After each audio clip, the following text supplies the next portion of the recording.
4 months ago, it seemed like immigration reform was the one issue where compromise was possible. Now it faces obstacles in Congress as House Republicans examine the Senate's Gang of Eight plan. Even Marco Rubio, the face of this Senate immigration reform bill, is now expressing doubt the Gang of Eight's proposal can pass the House. The bill that's in place right now probably can't pass the House, so it will have to be adjusted because people are very suspicious about the willingness of the government to enforce the laws now and in the future, given our experience with immigration in the past. That is a very legitimate suspicion. It's one that I share. But there's one person in Washington who is still optimistic that a deal can be reached. I feel confident that the bipartisan work that's been done on immigration reform will result in a bill that passes the Senate, passes the House, and gets on my desk.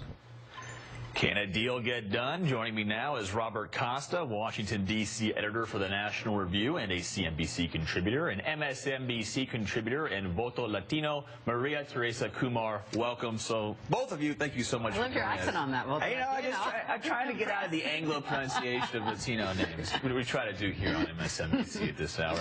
Rob, I want to go to you first real quick. That quote by Rubio, admitting that this is an uphill battle in the House, is very telling to me, because I spoke to one member of the Gang of Eight that said Marco Rubio is more important than 50 gangs of eight, he himself. And if he himself is admitting that this faces an uphill battle and that it could possibly need to be changed, I view this as a Jenga game, right? You pull out one thing, the whole thing can fall. This is significant. This is not a slam dunk by any means in the United States House of Representatives. That's exactly right, because what's happening in the House is really interesting. You have two different groups working. You have the House Working Group, which is its own gang in the House, plus you have the Judiciary Committee. And Rubio knows that both of these groups are going to take their time, especially Bob Goodlatte, the chairman of the Judiciary Committee. He wants to maybe break this bill up into parts, make it more easy to pass. I think Goodlatte's working in good faith, and Rubio recognizes it's just going to be a slow walk. Right. In terms of the electoral strategy, obviously you guys want to see immigration reform move forward. But in terms of election politics, if the House GOP, this blocking minority, stops immigration reform that had Marco Rubio's name on it, that's a pretty big precedent for Democrats in 2014, 2016. Huge. I mean, I think that short of a pathway to citizenship and a comprehensive reform, the Republican Party is going to have a Latino vote problem the following day if they don't pass comprehensive immigration reform. And that's why that's one of the reasons why Rubio's on board, why you have Senator Flake and McCain on board. They understand that if they don't pass comprehensive immigration reform, they don't have a shot at Latino voters for 2014, but also not for 2016. Bob, in terms of the House parlor games here, it seems to me this is coming down to one of those issues where, all right, if it comes out of the Senate with 70, 75 votes, it comes to Boehner's office, and Boehner has to do another one of those bite-the-bullet, gut-wrenching decisions. Do we go down to the floor and violate the Hastert rule? Probably not going to get the majority in the House GOP. No, it is the open question right now in the House Republican Conference. How does John Boehner handle immigration if it comes shooting out of the Senate, 60, 70 votes? House do. The House says they're going to break it up, but there's going to be a lot of pressure. And you see someone, for instance, like Paul Ryan in the House, chairman of the Budget Committee, former Republican VP. He's now pushing for immigration reform hard behind the scenes. You have leadership being pro-reform, but they're very cautious because they know that the base in the party is sensitive to this issue. That's why I think they're going to be incremental. But there will be pressure on Boehner to perhaps bring the whole bill to the floor. I just doubt he'll do that. And incremental doesn't necessarily fit with what Latinos want out there. I mean, there's that won't pass the smell test, right? Well, it's not even just Latinos. You're talking about you have such unlikely bedfellows in this conference. You have Grover Norquist organization, but you also have the evangelical groups. You have the unions. You have the Chamber of Commerce all saying we need to pass something massive.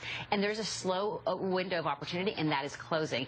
And let's not forget, 70 votes coming out of the Senate, that's a big indication that it's a bipartisan support, and that's the number they're looking for. 60 votes doesn't cut it. 70 votes signals to the House that this is something that bipartisan support that both Republicans and Democrats want. But no, I think that why I think the vote count doesn't really matter that much is because because I think there's an ideological divide within the Republican Party. That's absolutely Some people really think that if you have a path to legalization or a path to citizenship, you're not doing this the right way. They only want to do border enforcement, and they think you're giving a criminal who's an illegal immigrant some kind of path to legalization. And some Republicans just turn away from that from an ideological perspective. So as much as they tinker with the bill, or as much as there's maybe 60, 70, 80 votes in the Senate, you're going to have a big group of Republicans in the House who are resistant to this. But I think the biggest problem right now, if they don't provide a pathway to citizenship, and we have to take a step back and look at the moral consequences. We're going to have 11 million people that are within our borders that basically are a second-class citizen. And that's an issue. We should show that poll, 83% support some sort of path to citizenship. Lastly,